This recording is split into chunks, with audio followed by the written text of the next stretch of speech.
What's up and welcome to another episode of the Scott and Ian Show on the SBL Podcast. Today, Scott and I get to sit down with legendary West End bass player Ian King. You heard of a show called Hamilton?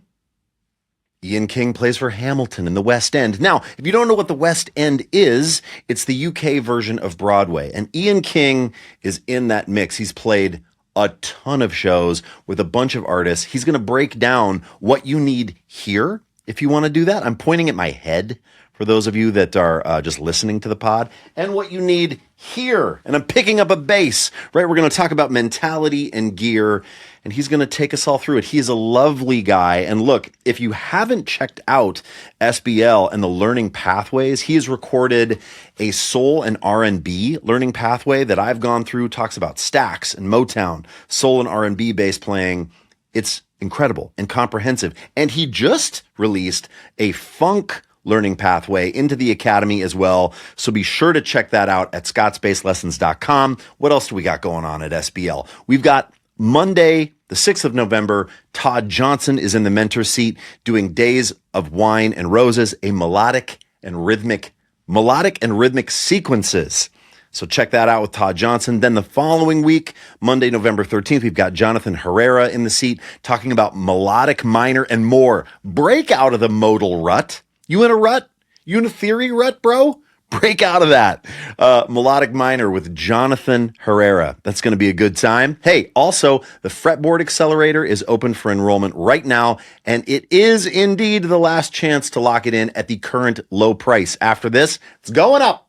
It's going up. So you need to learn about your fretboard? Check that out. Also, go bassless in our latest community challenge starting today. If you check out the campus, there's all these cool challenges that we do that Anita sets up, that Anita and Ben set up in the campus. And this one, I believe, is about how to learn a bass line without having your bass on you. So instead of hearing something and trying to play along, if you hear a bass line, you can ascertain what it is. That's a fancy ass word that I just used. By thinking about intervals, using your ears, being able to sing a scale.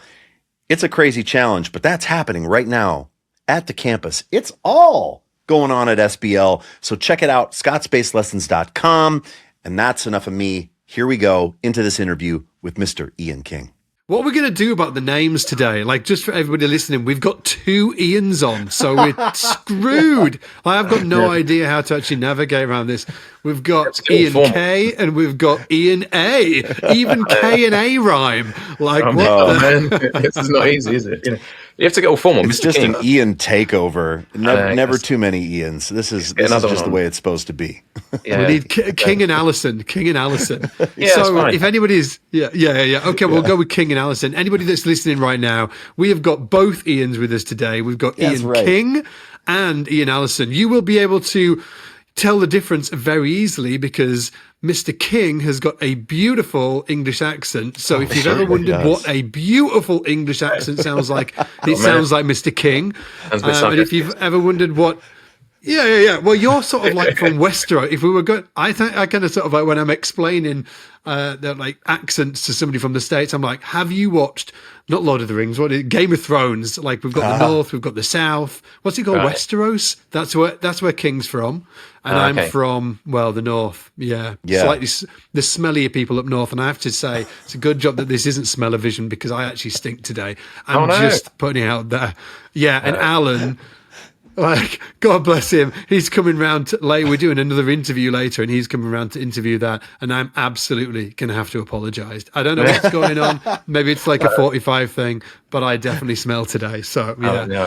Anyway, so if anybody doesn't know who Mr. Ian King is, I've put a little introduction together for you. And I even messaged the guys yesterday, and I was like, oh, check out this introduction that I've put together. Anyway, so we wanted to get Ian King on the podcast because not only is he an amazing bass player, but he's also just released a brand new learning pathway into the SBL membership that is fire. It's really, really amazing. We've had so many great comments from all of the members coming forward and saying this is amazing. And he's also got more courses in there as well, because he's done the last one that he's just released is the funk learning pathway, but he's also got the soul and R&B learning pathway in there as well, which is if you kind of like add these all together, it's over 12 hours of content from Mr. King in the SBL membership. And it's just an absolute honor to have you working with us, Ian, because you're such a badass player, as I was saying just earlier. And if you haven't heard of, who Ian's played with, you need to come out from the cave that you've been living in, because he's played with Adam Lambert, Tom Grennan, the Sugar Babes, Sister Sledge, the Temptations, the Supremes, Don Felder from the Eagles, Paul Young, Huey Lewis, Hugh Jackman. What was that like? Was that cool?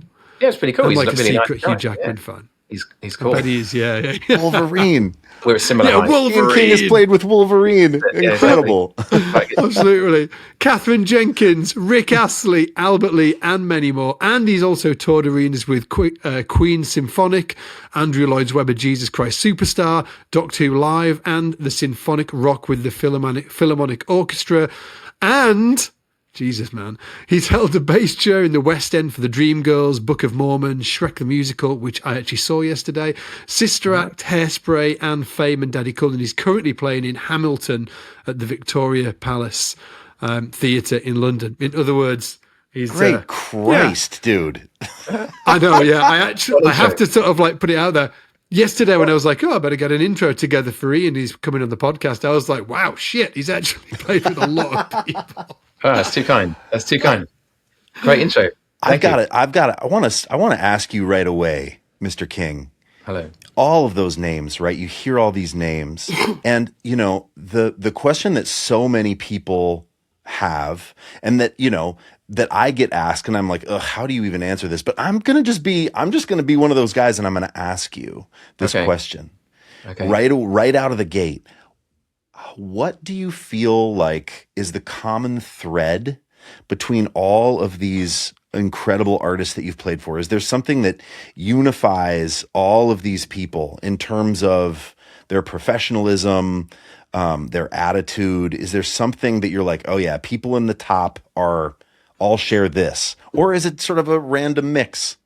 Well, that's a good question. It's quite a hard question to kick off with, isn't it? But it's interesting that there's a mix of personalities. There's different levels of kind of humility or egos, and that kind of thing. But I guess the common thread is just there's been a creative, surge for them at some point, and they've had a real moment that you can tell that it peaked at some point. They might be still in it, or it might have happened, and they're sort of dining out on it. But generally, it's someone that's had a really creative spell, and then when you get to play for someone like that, there'll be that moment where you just think, oh yeah, this is the real deal, so there's always something. Yes. There's always a moment when you're playing for them when you just go, oh, this is why they became who they are. There's a sort of hairs on the back. What's that moment like? Well, it's just pretty cool. Where does that come from? Yeah, you just kind of like suddenly think, oh wow, I'm kind of playing, I don't know, like I played with Paul Young at one point, and you think, oh, I'm playing the Pinot line, I'm playing that thing that he did. Oh my God. And it's like, I can't believe it. And that's him. That's actually him, So you just have this little moment. And But generally, what's funny is at the same time as saying that, it's also quite interesting how just like a normal gig, like a function or something more lower level is there's still, that is the bulk of it, is just setting up in the same way, practicing in the same way. They come in with all the same issues of like sound issues or the mic thing. And you just think, oh, it's just like any other gig, but that happens to be whoever it might be, So it's kind of funny. And then there'll be a moment when they suddenly, you hear that chorus or that killer chorus or whatever it might be, and you just go, oh, that's it, which is quite fun, last year I played for the Sugar Babes on this thing, and there was just some really funky lines that I'd heard. And then when you get to do it, you just think, yeah, I'm part of that record that I like. Just for a minute, I'm enjoying being in that record, So, oh my God. I still love playing the bass, which is cool after quite a while. And you do live for those little special moments, And then I guess you just use all your other moments, your day-to-day playing, practicing, getting that technique ready and being ready for the special moments, So you can't just sort of be lazy, sit around and then just hope that one day you'll just have a really exciting thing happen. It's like you've got to kind of keep working. Of course. You can't let it go, like you guys know. Is there anybody, like, out of all of those artists that you've played with, is there any that really surprised you, where you heard them coming back through the monitor and you were like, wow, they are great? Yeah. Well, a few of them. I'm We're trying going to to hit you with all the tough questions today. I know, this is difficult, isn't it? I'm like hitting you with all those tough questions. Yeah. I mean, it's funny. Someone like we talked about Hugh Jackman briefly. Like I did a thing for him. What was quite comedy about that gig was, well, to start with, he was brilliant. He was just, knew his stuff. I was playing with a big orchestra behind us, and he seemed to just learn everyone's name in the whole thing instantly and remember everyone. He was brilliant like that. So he was really on the ball. Yeah. And I was really impressed with just how he did everything. But we played at this this big function for you have to forgive me, I've forgotten his name, but it was at the 60th birthday party of an Australian guy who I can't remember his name, was a big businessman or something. And what was quite funny was there was multiple stages with just an even bigger act behind, so it was just quite comedy. We were somewhere in the middle, so it was like a smaller act in front of us, and then it was like and they'd like unveil us, and it was like Hugh Jackman, so we'd do a load of things and like wow, and then behind us they went, and now Billy Joel, we're like, oh, so we're not the biggest thing. It's okay, can you get out of the way, please? We've got Billy next, so he kicked in. It's like, then you're like, that's Billy Joel, So it was quite funny actually, because we were just like usurped, but it was fine. Good fun. But there's a few, quite a few. They're all good, really. Blimey. You mentioned prep. You mentioned like prepping for this. You wouldn't. You prep for any gig like you would for any other gig, or like a big opportunity like you would for anything. And can you speak to that a little bit? Like, just talk to us about your preparation process. Are you charting? Are you reading? Are you trying to memorize? Does it depend on the gig? What's that like for you? Yeah, well, I mean, the one that's sort of pertinent at the moment, the one that's sort of in mind is this New Year's Eve gig I've got coming out. I did it last year, and I've got another one coming up this year, and it's lots of different pop acts that we'll be playing for.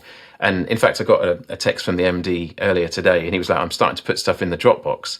So to start with, they'll put a load of kind of MP3s, so that he'll often liaise with the management of the various acts and get some live recordings of previous gigs they've done. They'll get put in a Dropbox, so you can just start to get the stuff in your ears. And I think that's probably the most important part of the whole process for me, is just to sort of get an idea of what the artist wants, And then with time, they'll start to get some charts down, and they could be as simple as just some chord charts, or it might be that someone's done a more specific written thing that they want, So that'll probably come a bit, closer to the rehearsal time, But I think the most important bit is to clock what they did. And actually, this particular MD guy, he will talk about sounds of it as well. And this is where it's like we were just talking before we started today about how everything's changing so quickly. And the old me, like 20 years ago, when I was playing for sort of acts like the Supremes and the Temptations and lots of sort of old 80s acts and stuff, it would be just the prep would be just the lines, getting the lines together with that one bass and working on that. But these days it's sounds and stuff, and there's like a lot more synth stuff coming in, and it's either an actual bass synth, or if you want to try and keep it all on one instrument, I've had to try and muck around with my sound. So I got, like, last year I bought that what's it called? A Source Audio is the company, and it's called a C4, and it's like C4, and it's not, again, it's not as simple as just like kneeling down on the stage and fiddling with some things. You've got to go on your computer, you've got to plug it in with a USB, you've got to go through a load of sounds, tweak your sounds, save them to the pedal, and then hope that on the gig you can make it work, and that's a lot harder to make work these days, especially synth sounds, where you sort of blend a bit of your original bass sound in as well. And I'm trying to make that cut through, it's at Wembley Arena, so it's quite a big room, and it's like, I want to still sound like a punchy electric bass, but I've gone a bit synthy. Yeah. So it's like, can we just put it out there, Ian, that your New Year's gig is at Wembley Arena, and it's like playing with. Let me just sort of like, because I don't think that you made that like as sort of like evident as it needed to be, that your New Year's gig is at Wembley Arena, and you're playing with, like, who are some of the artists that you're playing with? I know that you mentioned Take That earlier. Yeah, this year I think we've got Paloma Faith and Becky Hill, was it, and Jack Jones. I think Busted as well are coming along, so we've got to play for them. Oh yeah, and then yeah. The finale is with Take That, so we'll be playing with a few different people, And but yes, it's really fun. I mean, that'll be cool, to see these people you've seen on TV and whatnot for years, and suddenly like you're playing for them. And is that live on TV as well? Are you doing it live? Well, we record it actually a bit earlier in December, and then it goes out on New Year's Eve. I think it's like 8 till 10 p.m. from what I remember last year. So it's not the sort of midnight slot. It's just a bit before the sort of prime time bit, I suppose, Wicked. But yeah, it's good fun. I want to ask, Sorry. Yeah, go on. No, go for it, Ian. Like we're all like jumping on each other for Oh, questions. no, I'm like, there's also there's a pesky delay. It would be so fun to be in a room with you guys. Yeah. But this is the next best thing. It's all good. I was curious about tone. You know, you're talking about playing Wembley. You're talking about synth sounds with pedals. I mean, that's super near and dear to my heart. Yeah. But I'm not playing Wembley, right? So I'm not crafting sounds for the same environments that you are. But I certainly share that thought of like, oh, sounds are everything. Like in all the artists I play for, it is sounds. I mean, lines, yes, but the real thing I spend the most time on is crafting sounds. Yeah. So when you do that, like when you're going to put together your C4 patches, do you also play key bass as well? Or do you just do it on pedals? Yeah, I did pedals last year on that gig, just for, I think for space concerns, because I had to play electric upright as well, and there was only a certain amount of space on this sort of plinth I was on, you know. So I had one of these Yamaha silent basses as well, and I had this main 5-string that I use. Actually, got it here today. My Overwater that I use for a lot of stuff, and then I had a more key bassy thing, which was like whenever that was kind of plectrum, a bit more rocky kind of, you want to get more on that sound, you know. So I had a couple of electrics and the electric upright, so I didn't really have space to do the synth bass as well. But I've got synth bass on the show that I play on in London, so I do that day to day. And but yeah, so I was sort of trying to make it work. And this is the funny thing, it's like you'll know this. In fact, I feel like I should put my hands in the air because Mr. Allison knows this way better than me, all this pedal stuff. But essentially, you know, to make these sounds work in your bedroom, you get this great sound together. As soon as you're on the bigger the stage and the bigger the room, the more I don't know about if you guys find this, but they kind of roll off the extremes of your sound. They want your sound to fit in a certain frequency band, which works especially in a big room. So they'll roll off loads of stuff. So where I'm going with this is that, you know, you might have this wicked kind of octave sound that you really love. You think, oh, that's really working, and then suddenly the sound guy goes, I'm not having that low octave. So suddenly you're just some idiot playing up high. You know what I mean? So you've got to think of a sound that's going to work, you know. So and actually it's more of Ian Allison talking about, you know, trying to get a really nice synth sound more organically with like fuzzes and a bit of chorus and a bit of maybe an envelope. So and I think stuff that's sort of concentrating on sort of quality of tone in the middle range is actually works better, because the sound guy's not going to allow this huge range that we want. He's not going to allow that through. No. You know? So especially for the bigger the room, you know, they want to control that sound. And you know, at the end of the day, it's probably going to come out of a small TV speaker as well. This is the funny thing, you know. That's so right. So it's it's a bit of a game, really getting it all right. But when we've talked to guys like Jonathan Marin or guys like Tim LaFave who play a lot of pedals and synth-based sounds, they're doing it, or like, I feel like when I was talking to Tim about it, he was doing it in maybe like a smaller club in an improvised setting, and then setting up pedals to make really dramatic kind of scene changes to like, you know, quote unquote, blow up the PA. And it was mind-blowing to me, because that couldn't be farther away from the reality that I live in and that you live in too, Mr. King, of like, you know, you have to provide a sound that's going to work in a stadium with an artist with probably a pretty dense mix, maybe a bunch of tracks, right? And so you have to, and you can't send a line level signal suddenly with tons of low end that's going to melt the subs at Wembley. They'll just clamp you with compression, roll off all the bottom. I mean, those FOH guys are letting nothing past. That's exactly it. And so do you find, do you find that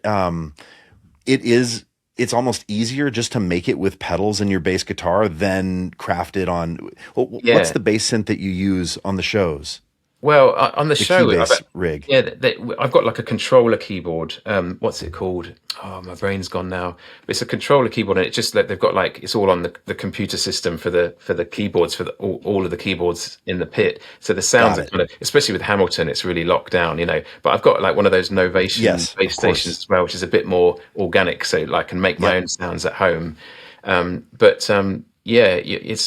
right. Sometimes it's a bit easier to try and cultivate a sound with pedals yourself. And what's funny is that, especially with like that C4 pedal, there's that kind of golden control, which is how much of my original sound do I want in there, blended with the sound. And you'll find that when it gets live to cut through, you'll start to put more and more of yourself in, you know, And sometimes it's more like you need to go more dirt than anything, because that will still, even if someone rolls off the extremes of your sound, that's still coming through in the middle, So like you say, a bit of fuzz and chorus and that kind of thing, just to change it up is enough. And actually, you hit the nail on the head in terms of like the dense mix thing, because the sort of gigs I do, like I'm thinking of that one again. It's like drums, bass, 2 guitars, 2 keyboards, string section and brass section, and often 3 or 4 singers or so. It's just massive, and most of my career has been fighting my way through enormous bands, So it's not. I remember when I last played in a trio. It's like it's always hundreds of them. Dreamgirls the musical was 8-piece brass section and noisy people. Oh my word! It's like enough. So again, that changes your perception of sound and how you want to sound as a bass player. You end up with this low mids, a bit of upper mids. I'm coming through whether you like it or not. So you've got to punch your way through these dense mixes. So it's quite funny, really. But yeah, amazing. I'd love to find out how you actually got into playing in the West End, and I'm sure that a bunch of our audience would love that as well. By the way, if anybody's wondering what the West End is, it's the UK version of Broadway. But before we go there, because we're talking about gear, can we just get into what gear you use as well? Like, what's your main bass amp? What's your main bass? And also, like, what's on the pedal board that you're using right now? The main stuff. Okay, well, I'll do a quick sort of summary of it all. I mean, essentially, I've had this relationship with Overwater Basses for a few years now.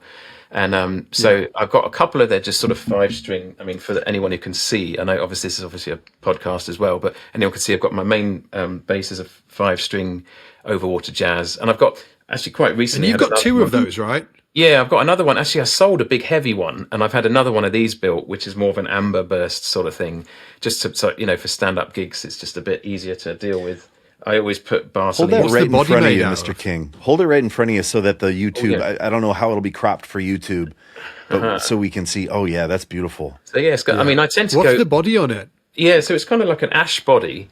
And then it's so you can sort of see big open grain on the back there. So it's a big it's ash body. Yeah. And I tend to favour a bit of flame maple on the front because it brightens it up, And I often go for maple fingerboards with maple necks, because I sort of have this theory. Again, this probably comes back to that trying to punch through, big heavy mixes, is that I like a bass that has the ability to be bright and punchy if it wants naturally, which I can roll away with passive tones and all that kind of thing, rather than having a duller sounding instrument, which I'm having trouble cranking treble out of when it needs. So I tend to favour, maybe rightly or wrongly, kind of quite bright sounding instruments, just because of I want that to work for me, So I've got a couple of 5-string Overwater fretted ones. And I've got 4-string Overwater fretted, which you'll see in all the videos on SBL when we do the teaching videos, which is one of their kind of standard jazz basses.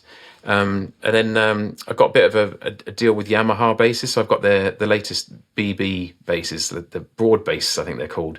So it's very cool. Yeah, I've seen that on your Instagram. Yeah, what are they like? Are they good? Yeah, they're actually all right.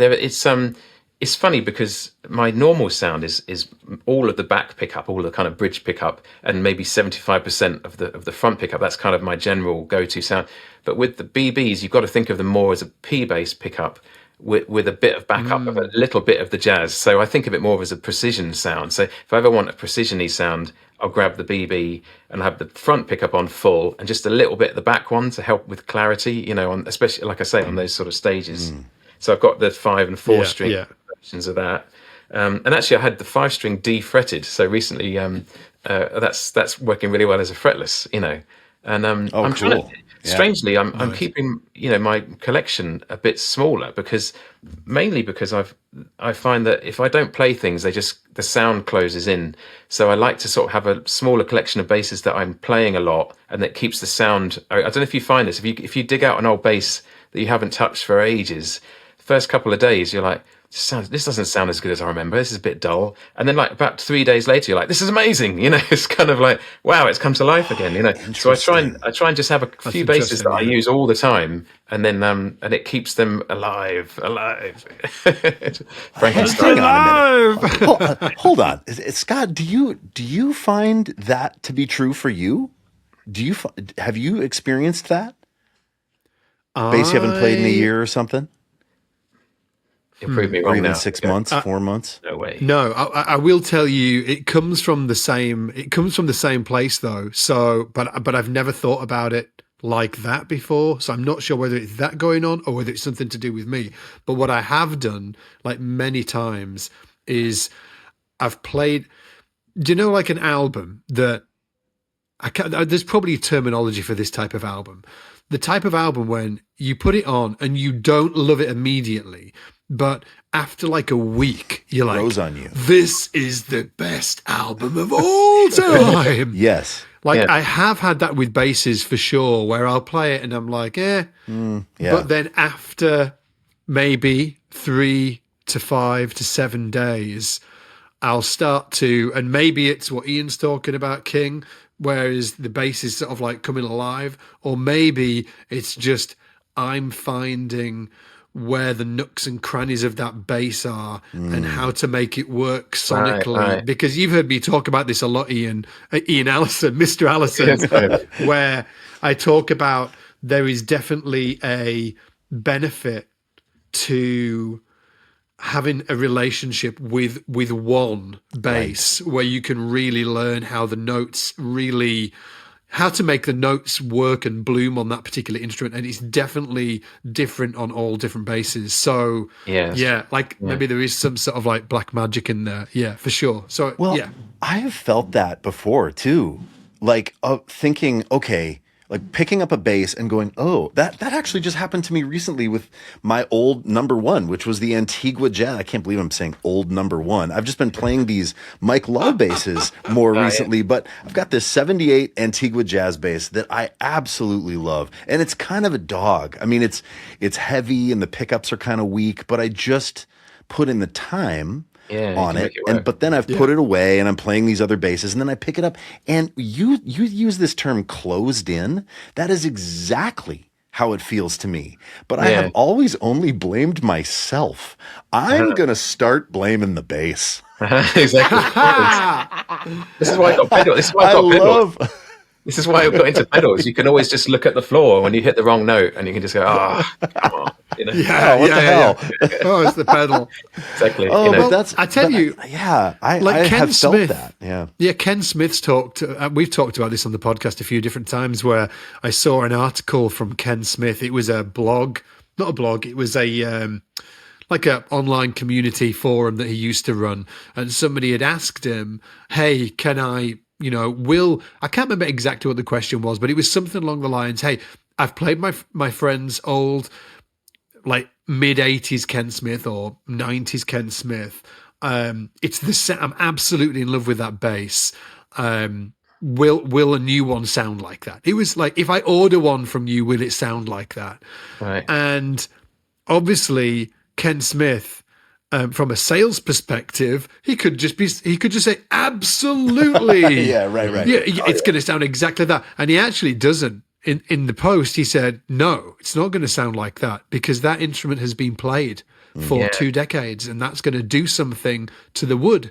It's just like that, and he also openly said, I'm not sure what it is from a science perspective, but he said there is a difference between older instruments that have been played a lot and newer instruments that haven't. So maybe you're absolutely right. Because that something happens when you don't play a bass. Something negative happens to the actual wood, and it's not vibrating, so it's actually that's exactly. There's in fact, I sound like a proper geek now, but one of the ways they sell the latest Yamaha, the top of the range Yamaha BBs, is they've got a thing called IRA, which is not the Irish link. It's called IRA, stands for initial response acceleration. And what they do is they grab these basses and they put them on a machine that vibrates them, and it simulates that played in thing of getting the wood vibrating, because it's been a tree 5 minutes ago. It still wants to be a tree, and it's like it's in shock. It made me into this guitar. It doesn't want to vibrate. It doesn't want to sort of make those notes bloom. So apparently that's one of the things that Yamaha people do. They vibrate these basses on a special machine,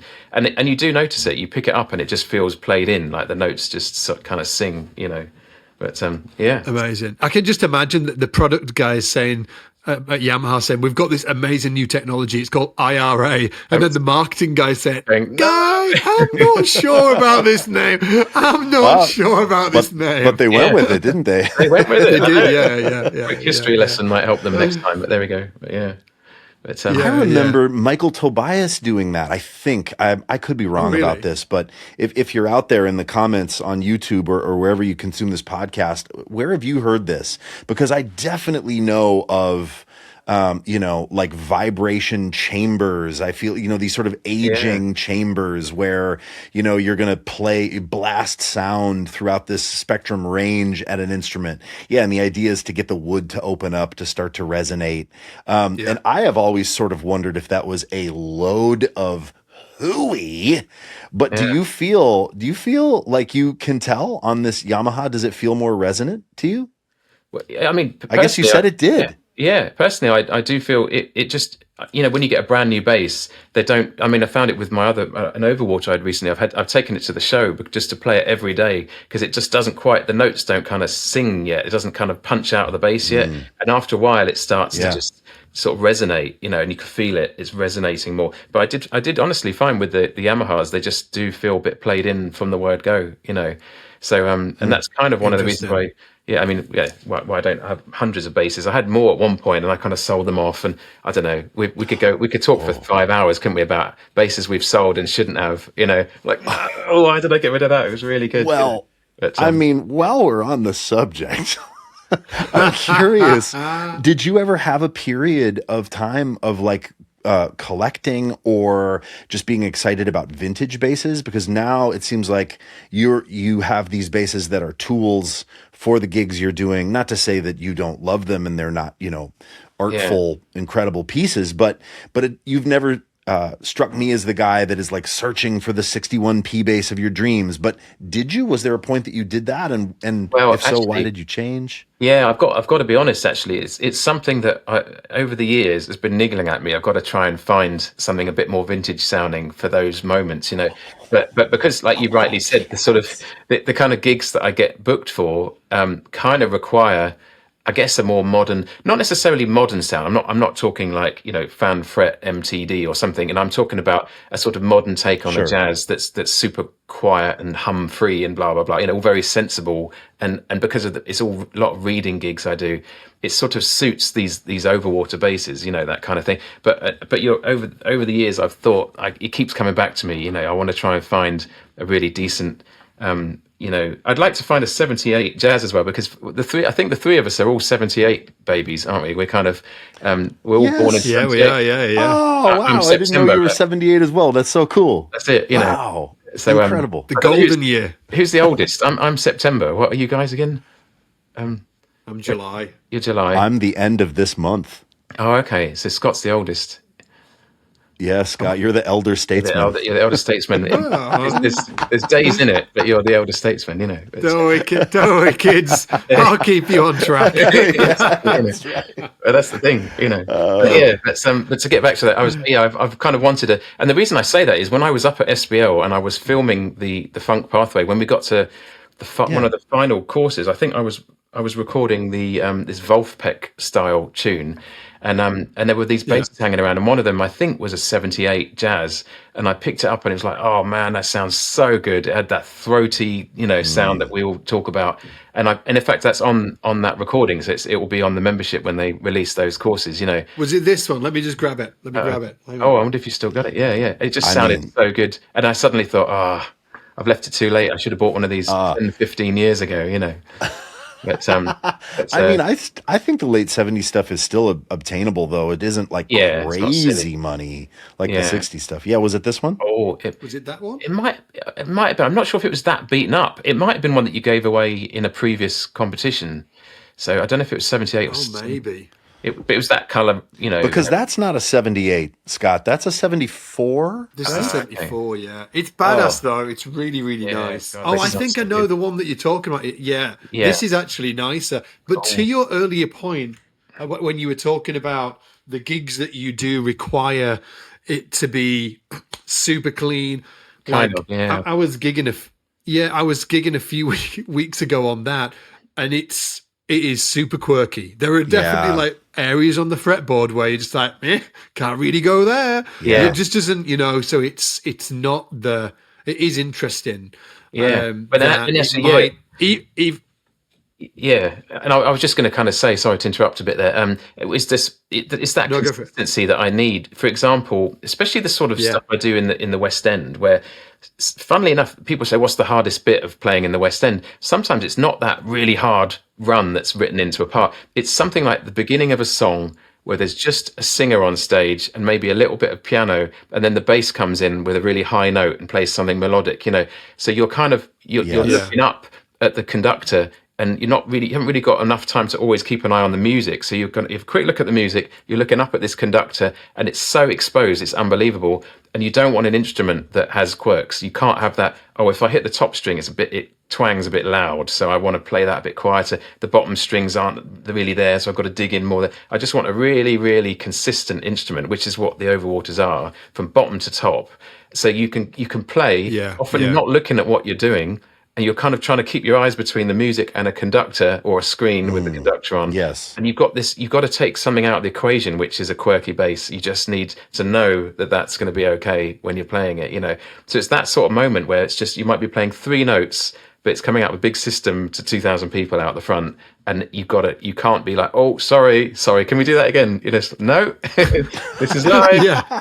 I played it on the D string. I should have played it on the G string. That note on the D string's a bit wacky. On the basses that you have got, are they 35-inch scale, the basses that you're playing? The Overwaters are not? Yeah, the black one is 35, so it's got that really incredible B string. But again, this is really a geeky moment, but I've gone for 34.5 for the newer one, just slightly less. So it's still got a kind of slightly tauter B string, but it's just a bit more forgiving on the G string side, And so that's been the sort of tweak I've done in more recent years. I've just sort of going to that 34.5.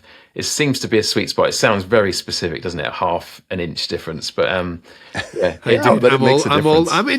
into the 34.5s. F basses are 34.5s as well. I didn't know that. Yeah, 34.5. Yeah, and there's somebody all Nordstrand. The Nordy basses. They're all 34.5 as well. Yeah. And I think they do give a slightly better B string. Are you all active as well? I know that you've got Bartolini pickups, right? Yeah, Is it an active circuit as well? Yeah, I do have them in, but I kind of use them sparingly. And actually, I think the closer you get to sort of really what you want in terms of the woods and the makeup of an instrument, the less you need it. And in fact, the latest Overwater I've bought, it sounds amazing passive, and it's what I'm finding is I often set the internal gain to these things really low, so that to try and minimize the jump in volume between passive and active, because there's no point having like crazy loud active circuit, suddenly your battery goes and you have to switch to passive and it's like 1/10 of the volume, so I try and keep it so it's very similar, and but actually I've noticed recently it's like that sounds amazing passive and I hardly need to do anything with it, so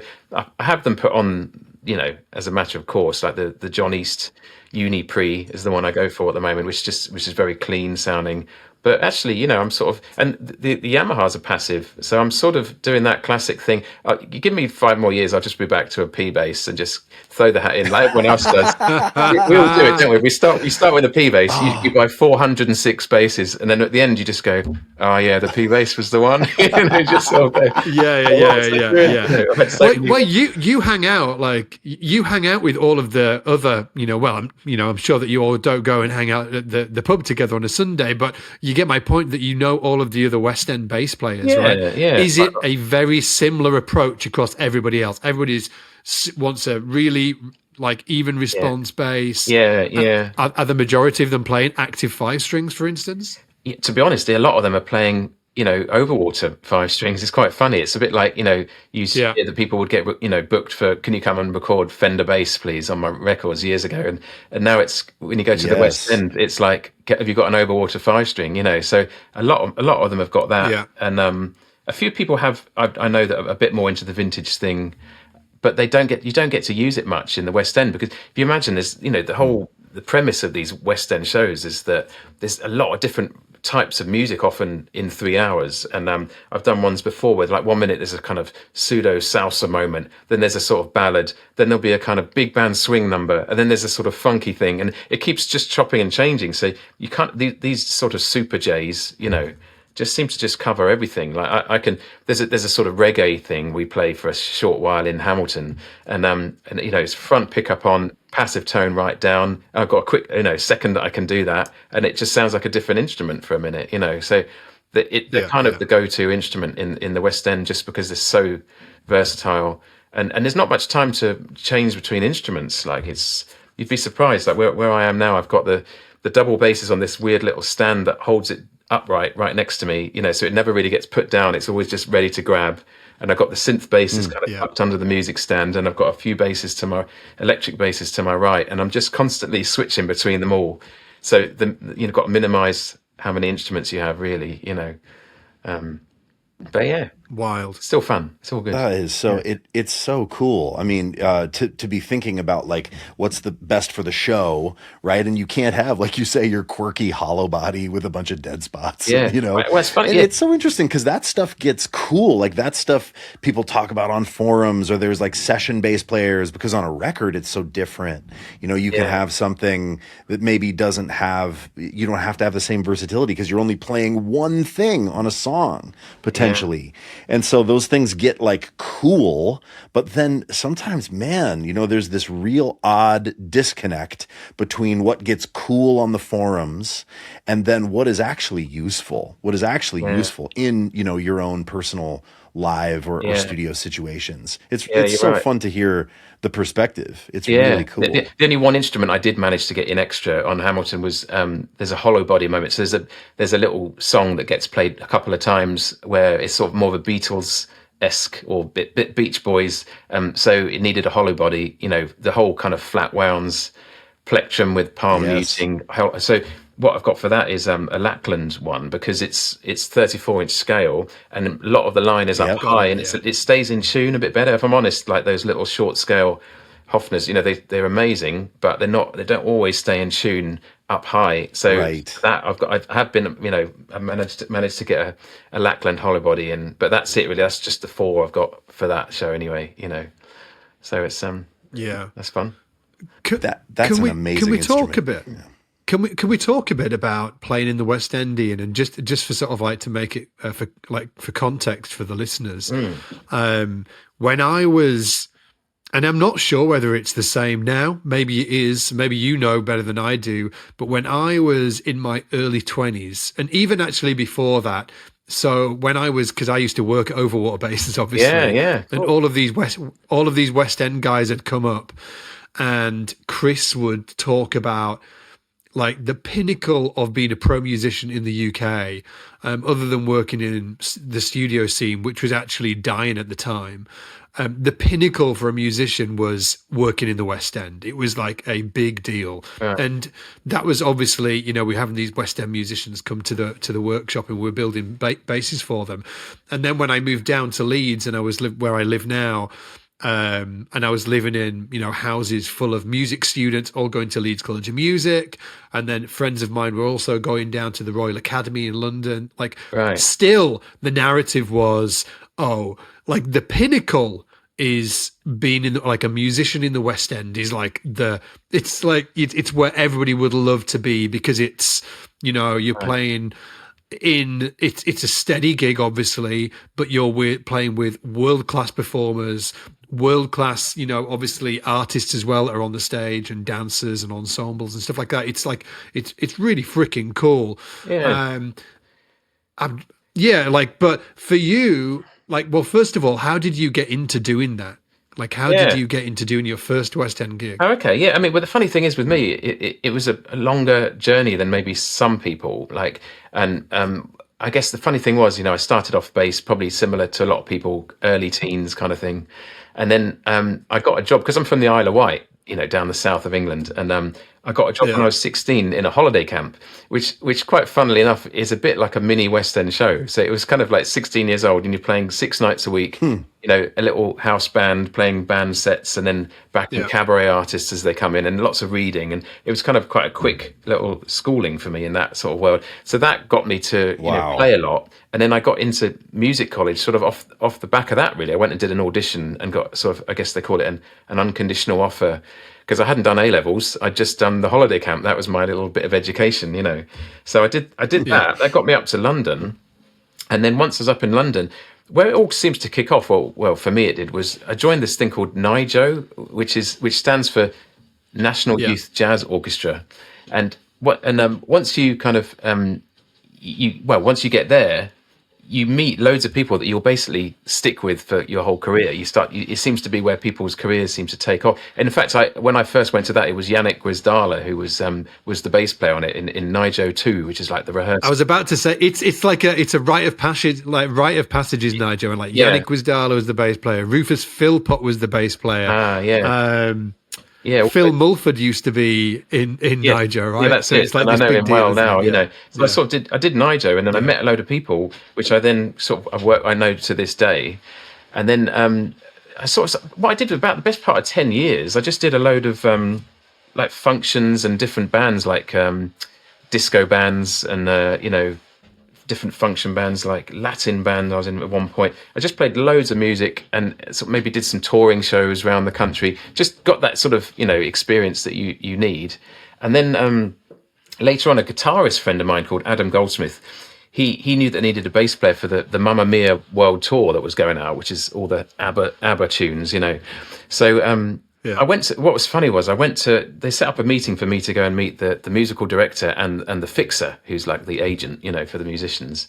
And I walked in and they said to me, right, this is a year gig. You'll be away from home for the whole year. There's no depping out, no time off. Are you on board? And I was like, no, that sounds rubbish. I don't want to do that at all. And he went, I appreciate your honesty. We'll get you in on the London West End scene. We'll get you depping on Mamma Mia in town. So what was quite funny was a sort of a moment where I was just like, no, he just went, brilliant, we'll get you in the West End then. So it was kind of this strange sort of, you know, thing where he just appreciated me being really honest. I think he probably had a load of people in there with, you know, with their caps in hand begging for the gig. And I was just like, no, this sounds rubbish. I don't want to go away for a year, you know. So the next minute I'm in sitting in the pit for the Mamma Mia show in London, you know. And a fantastic bass player called Jazz Lockery, who just mega player he was. And I sort of did that, and because it was quite a kind of poppy gig, I thought, oh, this is the West End. You just kind of have fun playing over pop tunes, you know. So I went in and depped on it and just put a bit of flair in, I suppose, you know. And it went well. And I think I depped on another show after that, Billy Elliot, it was called. And then, funnily enough, a show came up called Daddy Cool, which is all the music of Boney M, which again is like this sort of poppy stuff, really good fun bass lines to play, you know. And one of the fixers heard that I'd done a good job on Mamma Mia, this young guy who'd come in and, you know, sort of played all over the Mamma Mia tunes. So I got a sort of, you know, the door opened for the West End for me there, you know. And sort of from there on, I've just kind of, my career, I've been lucky enough to do more of the pop type shows, you know, like rather than the more traditional ones, which if I'm honest, I'm not sure I could do day in and day out. You know, I like to just play slightly more, you know, pop, soul and R&B type stuff, you know. So, it just seemed to be through meeting, it's often drummers or musical directors are the contacts that really keep a bass player's career moving, you know. And through those contacts, I've just managed to, you know, every few years I've moved to a new show for probably like 15 years plus now or something, doing different ones. And they're all kind of ones that tend to be the ones with fun bass lines. So I've been very lucky in terms of what shows I've got to do, you know. All kinds of stuff. Like Dreamgirls was all kind of R&B. And the MD just, I was booked because the MD liked my playing. And if I put extra fills in, he was like, yeah, you know, he would love it, you know. So it's like, I got to play out more, which has been great, you know. So Hamilton's more of a kind of album. Hamilton's a bit more like, reproduce this album that we made. We want you to reproduce. Yes. So I thought I'll push my luck a bit and change things up a little bit where I can, but it's a little bit more locked down than other shows I've done. But at the same time, it's brilliant. So it's kind of, you know, you can't complain really, you know.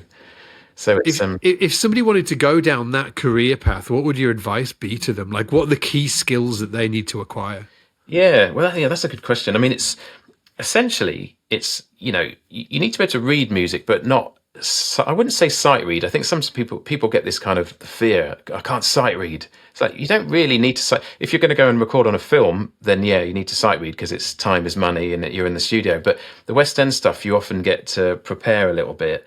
So you need to be able to read well, but not necessarily sight read, And then, like we've talked about earlier on, you kind of need to be able to, you basically need to be able to play double bass to a fairly good standard, not virtuosic by any stretch, but you need to be able to get around it really confidently and in tune with the bow, and these days you need to be able to get around a synth bass with just, without it sort of filling you with fear, you want to be able to do a little bit of that. And, but the funny thing is, it's kind of one side of it. That's not even half of it. Like being able to play the instruments and read, it's kind of, I guess, people skills. You've got to be someone would want to sit with, 8 shows a week, for over 6 days of the week, so your sort of interpersonal skills, I guess, are kind of super important. You've got to be someone that people get on well with. You've got to be kind of humble. I mean, if you walk in the room with an ego in the West End, you'll be walking out of that room pretty quickly, because it's just, people don't tolerate it at all. If someone's arrogant, they're just gone. The trapdoor button is hit, they're gone. That's it. The flames have come up. Wow. No silence. It's kind of like, so I think you need to be, that side of things you need to have together. You just need to be, a sort of personable, personality. You've got to be someone that people would like to be around. And I think you need a bit of experience in playing just different stuff. So, because often, you'll get to a section of music and it just will say, like I said, Latin or something over these chords, just slash chords for a while. And that's it. And it's like, if you haven't played any of that before, you're just going to be stuck. So you do need to have played some different stuff, just in order to have something to recall. If it's like, and this is a 70s section, you want to know a bunch of Chic tunes and some Sister Sledge. You want to have played that in a function band so that when it says like, okay, this is the chord sequence, but we want you to play in that style, you've got something to recall, when you play. And it's one of the things I sort of say to younger players. Some people come out straight out of college and they just want to go straight to the West End, and I can understand it. It's a steady job, but it's like, I kind of think, no, get out and play. Just don't want to sit under it yet. You got to get on the stage for a while and just play some gigs, so that you've got something to bring, some energy to bring to the pit. When you play in the pit. So yeah, that's the thing, really. You mentioned this thing about like, you have to be a good hang, you can't have ego. But then you also said this thing of like, when you got on the Mamma Mia show, you kind of like played all over it. And I wonder, and then you said, sometimes maybe it depends on the MD. There's certain shows that you can, maybe get away with more. But what you must have had that show so locked in that when you did maybe take a liberty and play a different fill, that it was like, oh, this is awesome because this dude has everything else locked down. Is that right? That has to be how it went. I guess so. Yeah. I mean, I think that the sort of, that's exactly it, really. The thing is, I guess, to be successful in that kind of world, you have to be the person who can do exactly that. You want to be able to nail the bass line perfectly, and just sort of choose just how much can I push this, by how much extra can I put in to stamp my authority on it without ruining it and making it too virtuosic. So it's finding that sweet spot of giving it your style, but it still sounds like the bass line, So things like, like we talked right at the beginning about the ABBA tunes, like when people go to watch a musical about ABBA, they want to hear ABBA. So if you're there giving it two-handed tapping, the trapdoor is going to get done and you're gone.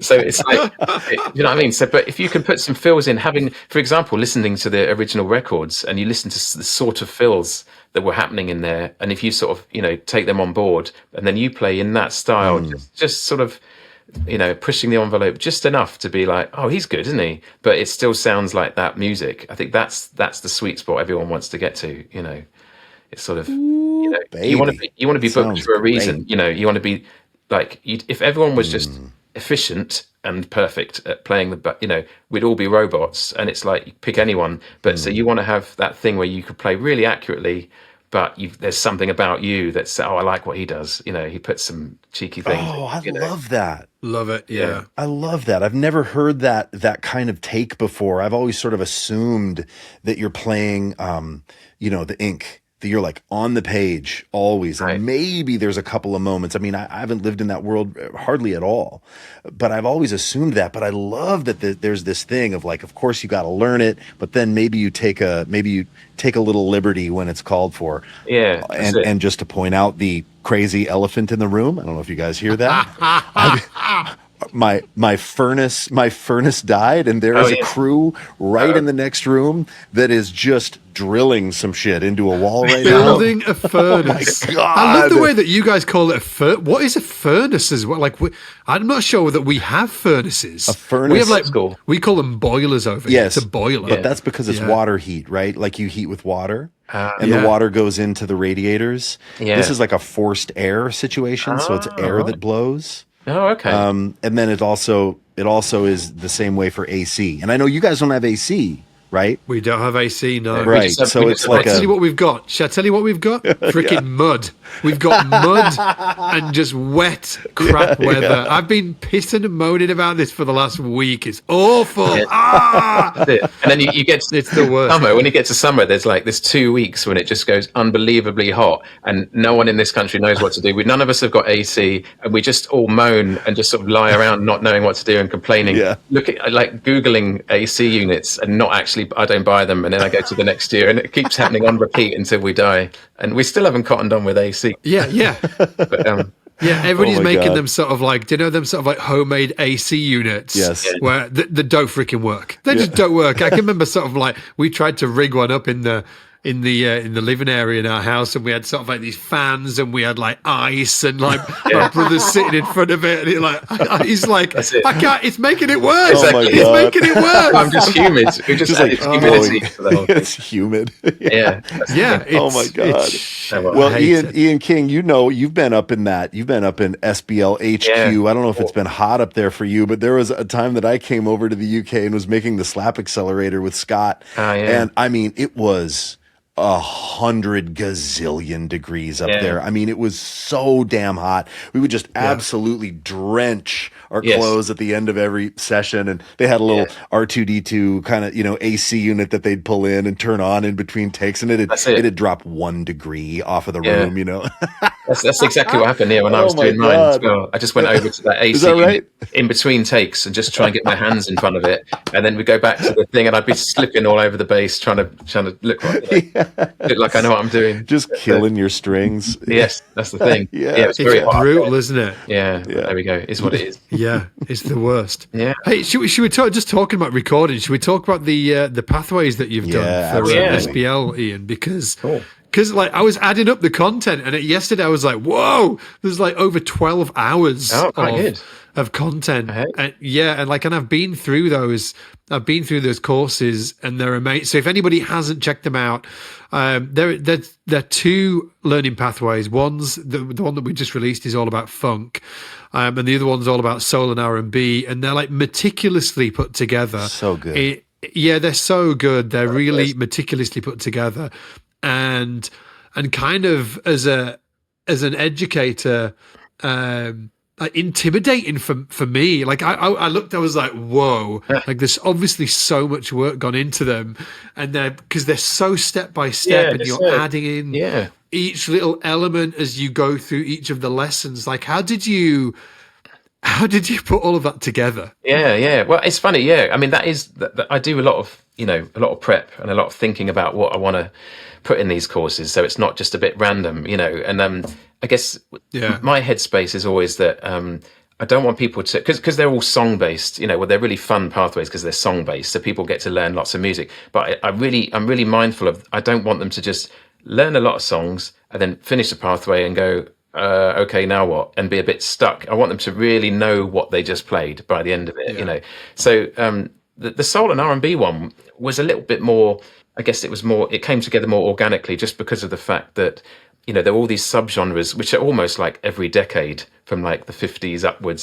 so it seemed to just make sense. And actually, funnily enough, the techniques get a little bit harder as the years went on anyway. So that one seemed to come together quite nicely. Like you had like the early stuff, the influences of soul, early gospel and R&B. And then, then we went into some stack stuff, slightly more simple bass lines, but hooky and interesting, then a couple of Motown ones, and then Philly, and everything was getting a little bit, so I could actually introduce different sort of bass lessons, if you will, or bass concepts as we went through all the genres. So the soul one seemed to just come together quite organically, but the funk one, and then it ends up right of it like neo soul. That's it. Right, like D'Angelo kind of vibe. Yeah, that's it. But with the funk one, I thought when I was asked to put this funk one together, I thought this is quite intimidating, because the genre of funk is just so huge, And like, for example, if Yumi and Mr. Allison like were asked to write down our top 10 ever funk tunes, they'd be quite different. I mean, there'd be some crossover, but they would be quite different. So I thought this is quite a responsibility. If I just start talking about funk stuff I like, then I'm going to miss people out here. So I thought, hang on, I've got to come at this from a slightly different angle. Yeah. So I actually thought, what's the most important sort of part of funk? It's the rhythm side, isn't it? It's the kind of syncopation and understanding that. So I thought, right, hang on a minute, let's take the angle that this whole pathway is going to have a big emphasis on rhythms and like rhythm groupings and then syncopation, so that, and the beauty of a pathway is that you don't have to rush anything. You've got 8 courses you can do this across, so it's not just shoehorning it into one, so I thought I'll start off quite early on, maybe do some James Brown style tracks, but just concentrate on 8th note rhythms, and the groupings that you can do for that. And that's the first maybe couple of courses. And then when you get into like courses 3 and 4, we start to introduce 16th notes, but importantly, kind of how they can interact with 8th notes. So groupings, often making up one beat or one crotchet, So, for example, an 8th note and 2 16s, they make up one. So all the kind of groupings that you're likely to come across in that style music. So every time you learn a new grouping, there's a song that's like riddled with that particular grouping. So there's one that's like da da da, da da da, all this kind of thing, because it's an 8th and 2 16s, So courses 3 and 4 are quite important, because they're like, we're looking at the nuts and bolts of the groupings that you're likely to come across.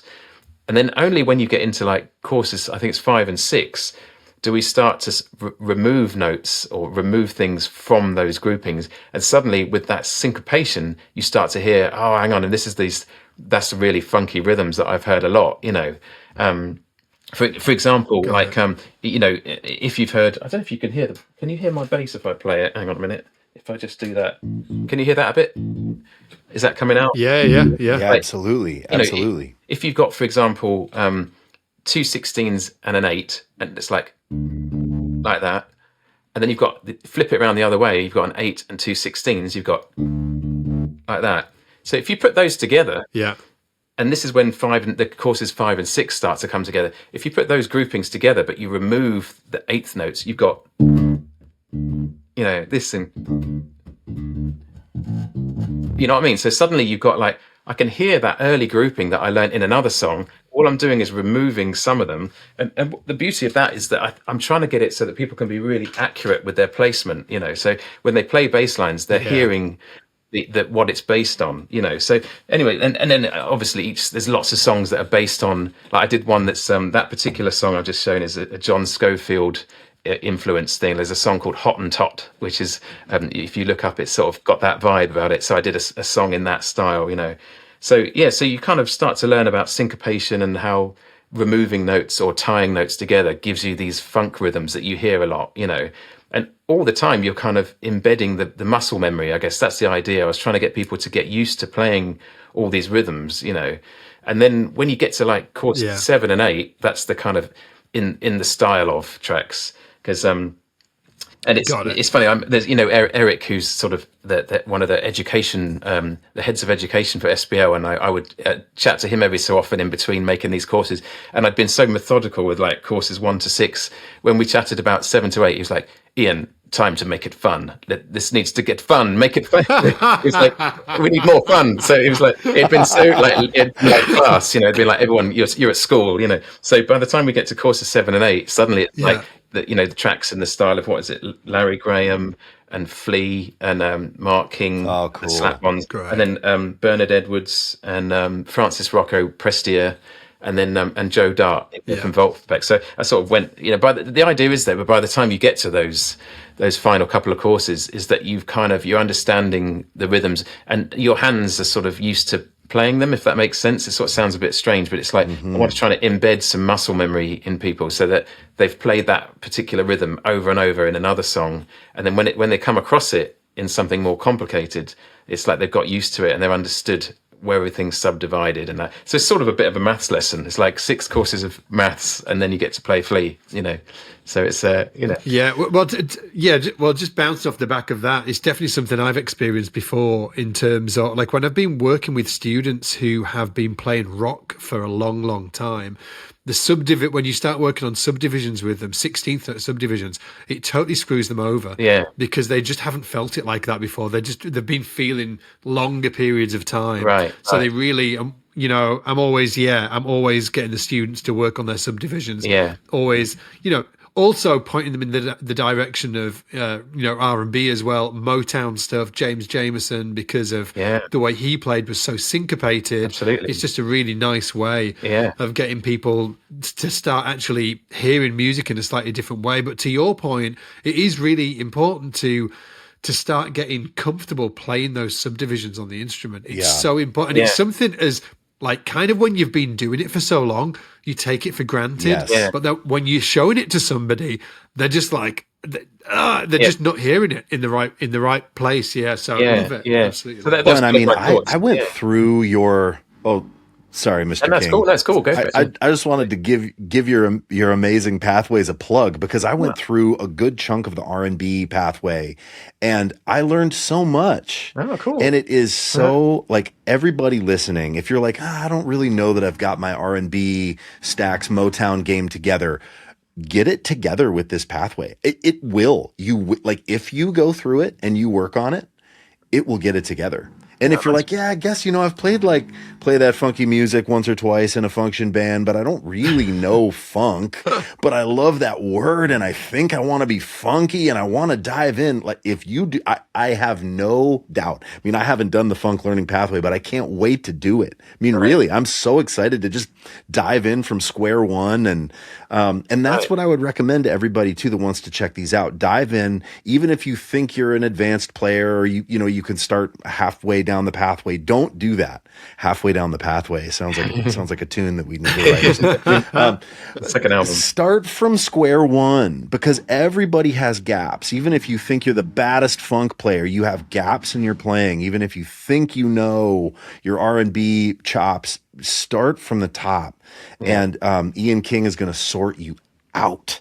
Dude, have you heard the tracks? Have you heard the play along tracks? Oh yeah, I have. I was checking them out as they were coming in. Eric and I was checking them out. They're amazing. Oh, that's so good. What was the process of doing those? Like they're so good. Have you got like a live band playing those or not? Yeah, well that's it. I mean, the funny thing is, when you're recording or trying to come up with songs for these pathways, there's something really daunting about, opening Logic, or any recording software, sat there with your bass and looking at a blank screen. It's like, oh my God, what am I going to do? So I quickly close Logic again and I just start listening. So I just listen to loads of stuff to get inspired, and, for example, I might just like pick up a song I really love, I've always loved, that might be useful for what we're about to do. And I'll kind of jam over it and like learn the bass line on that and maybe start to think of other ideas that could work for a song of my own. And maybe I'll start changing chords and stuff. And it will kind of clash with the original, but I'm just sort of jamming over it until I come up with an idea, and then I'll quickly shut that off,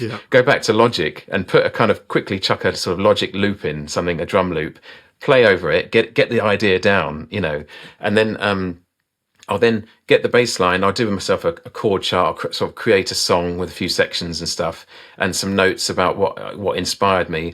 And I'll send that over to my drummer friend, Tim Goodyear, who's played on most of these tracks. He's just a monster player, and he's one of those classy players who just knows what's needed immediately. He seems to just get it. So he'll do a drum track for me.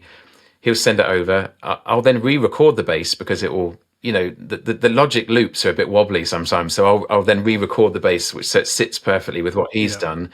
And then from there, I'll you've now got a nice bass and drum track, which I'll then send over to another friend I've got called Tim Maple, who plays guitar and keyboards. Sort of, he's one of those annoying people who's just stupidly talented on more than one instrument. How dare he? Yeah. And he's again just unbelievably, talented guy who just gets it, especially if you say, oh, I kind of want this to sound a bit like that track, but can we do this? And he'll pick up on things I've done in the bass line and make it the melody for that moment, so between us I've come up with a bass line and a sort of thought process and a chart, and then I get these other guys to sort of help me put the tracks together, but it all comes from inspiration. Like earlier on, there was a track. Have you ever heard of Don Blackman? There's a guy called Don Blackman, and he had dude. Yeah. Yes. And such a cool record. Yeah, that self-titled one. One of the tracks I've done. I'm just going to try and bring it up here. Yeah, one of the tracks I've done is based on this one called Deaf. It's called Deaf Hookup Connection. I don't know if you can. If I turn this up a bit, I wonder if you can hear this. Yeah, dude. Have you heard that one before? Yeah. So good. So I'll let that play for a second, and let me get my one up.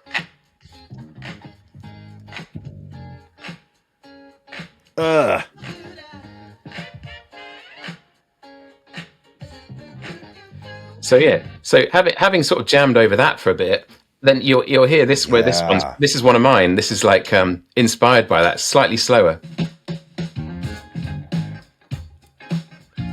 Yeah.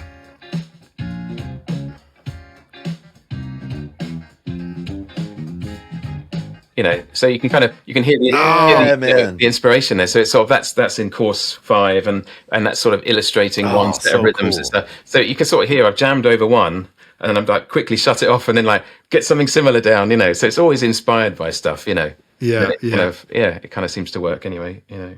So yeah.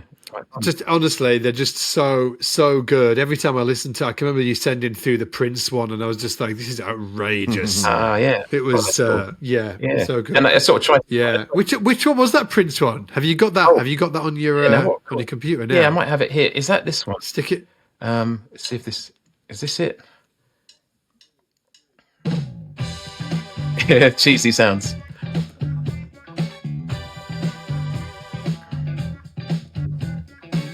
So good. Oh, it's great. So we're getting into a little bit of thumbing here,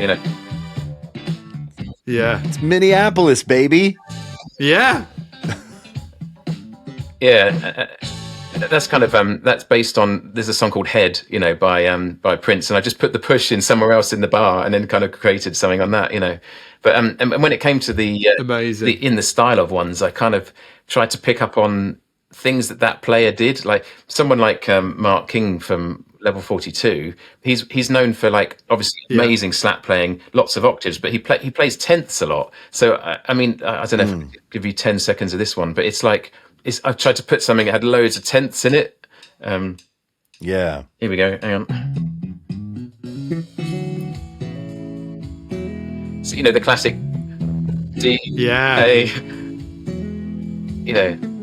Yeah. All this sort of stuff. And then it's straight into a kind of Love Games style thing.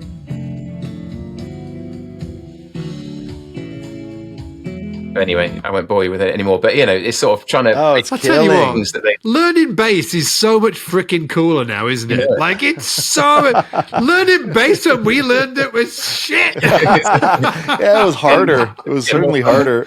That's it. Oh my word. Yeah. If you have these bass lists and with booklets that everyone's made from SBL, and it's all there, it's good. Yeah, nice way to It's outrageous, isn't it? Yeah. Well, yeah, if you're listening, hopefully, well, I know lots of people listen to the pod. Listen, all of this is in the membership for you to go check out. Both of them pathways from Mr. King here with all of them amazing tracks. And it really is such an outrageous way to learn as well in the best of ways, because unlike when we were learning to play out of like books that came into library and stuff like that, now you can learn from people like Ian King and like Ian Allison here that are just absolutely at the top of their game, and not only great players but just freaking world-class educators as well. And also check out Ian Allison's pathways as well. Yeah. He's done some incredible pathways as well. And man, I want to rewind time and learn bass again. Honestly, I'm not even kidding. Me too. I know. But you know what? I feel like we still can. I mean, honestly, like Mr. King, when I dug into your R&B pathway, I was like, God, this is awesome. And I mean, I need to spend more time. I mean, I just need to hold myself more accountable to go through that stuff. And I've not famously, but I've told this a lot, that when I came on board SBL, I started Player's Path from level 1 because my reading was terrible. Right. I've always been an ear guy. I've always been, a band guy, a creative studio guy. I've never had reading gigs. And it was a thing where I was like, I need to get this a little bit together. And I just started from 1 and it gave me more confidence. And I think we still can.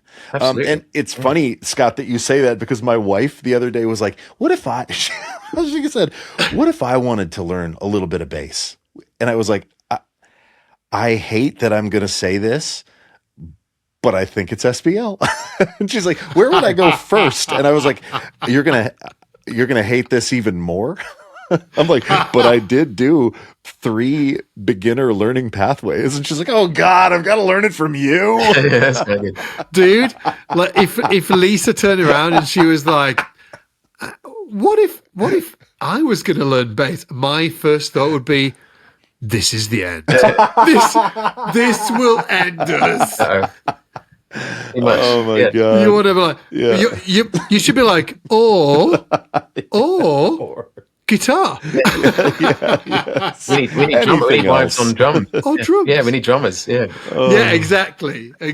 Or drums. Yeah. But I don't know about you guys. Yeah, but I don't think she's going to be going through it. Yeah. Oh no. Yeah, I was just going to say, I've personally found that it's taken me sort of 20 years of coming away from thinking about teaching. I did some teaching when I first left uni and all that, kind of schools and stuff. And I wasn't really that into it. I was just trying to get people through these rock school books and come on, let's get it, and counting the minutes to the end of the day. But when you've been out playing for a while and you think about what you do, and then you sort of think about how, you can sort of almost deconstruct what you do, you get a bit more excited about how you can teach that again. So it's kind of reignited the fire for me in terms of the teaching side of things, just because I feel like I've got a bit more clarity on how to describe stuff, and then especially when you can make tracks, like when you can make a song that illustrates a point, that's really cool, especially in this one's in this style of Chili Peppers, and we're going to illustrate this Incredible. Point. That's a really cool thing, so like you say, I think it's a nicer time to learn now, it's sort of more fun. Yeah, I also fell in love with education, like after not being into it. Like when I left school and then, obviously I ended up working in Overwater, but then just started playing professionally. I was doing at some points within that, like teaching at local universities and stuff like that. And it was, if hand on heart, it was only to pay the rent, exactly. I wanted to gig, but I was like, like money's tight. And, you've got sort of like they offer you 10 hours at a local university or whatever. I'm like, oh yeah, I'll do it. Yeah. And, but then later, when I was in like mid to late 20s, that's when I kind of like really fell in love with education again and thought, actually, there's a real skill. Yeah. I think that's the thing that really, it was very selfish. It wasn't, I want to teach the masses how to love the bass. And it wasn't actually that. It was more, I want to become a freaking like a monster teacher. Right. I want to become it was actually like more like selfish, slightly driven from a competitive side. I was like, I don't think there's enough great teachers in the world. I want to become a great teacher. Then through that, the pursuit of that really fell in love with education and then teaching and stuff like that. But it's kind of funny that it was kind of like selfishly driven from the start. But I think people always saw your enthusiasm, when you first put videos out on YouTube and everyone saw it, I think there was that people could see that you were into what you were doing and you genuinely wanted to get, you guys need to learn this, and you were enthusiastic about people learning the stuff you knew. And I think people pick up on that. If someone sounds like they're just going through the motions, people pick up on that quickly. And I think with you, they could clock that you were enthusiastic and you were good at it, so it kind of, I guess that's why it's gone as well as it has, which is great. Well, I think there's a real skill, isn't there? Like how to break down a concept into a digestible, piece of information. I think it was Einstein that famously said, if I can't explain a concept to an intelligent 12-year-old, I don't understand. Right. And I think that's bang on. Yeah. If you can't explain something to an intelligent 12-year-old, you don't understand it correctly yourself. Right, you haven't thought about it deeply enough to actually communicate that piece of information. So yeah, I'm super into it. Anyway, dudes, should we call it? This has been freaking awesome. Yeah. And Ian King, I just want to say too, man, we're so fortunate to have you, man. We're so fortunate to have you make content on this platform. Like it's so high level, it's killing. So thank you for pouring your time and energy and just like outrageous skill into the pathways. And everybody listening, if you haven't checked out Soul R&B Pathway and the brand new funk learning pathway, you owe it to yourself. If you're a member, go check it out. If you're not a member, you can of course always grab the free 14-day trial, scottsbasslessons.com. Get on over there and check out Mr. King just throwing down and showing you how to throw down as well. That's the most important part. So absolutely. Hey, Ian, I'm just going to put it out there as well. Would you be up for coming up and like doing some YouTube videos as well? Yeah. We'd love to do some cool YouTube. Even maybe when you're up, Ian. Maybe when you're over, Ian. Let's do it. Wouldn't it be cool to go... Like, do you know, like the blindfold test? We'll do the blindfold test stuff with him. Blimey. Oh, that would be so fun. Yeah. Count me in. I think we need to outnumber him with Ians. Too many Ians in the room will be damn right. You're going to be flanked by Ians, Scott Divine. That sounds good. No, count me in. I'm ready. Bring it on. Count me in. I'm going to stop practicing all my C across all the strings. I practice that one and all that stuff, isn't it? You know, exactly that. Yeah, that's right. Anyway, thanks so much for listening, everybody. We'll see you next time. Take it easy. Bye. Take care, everybody. Cheers.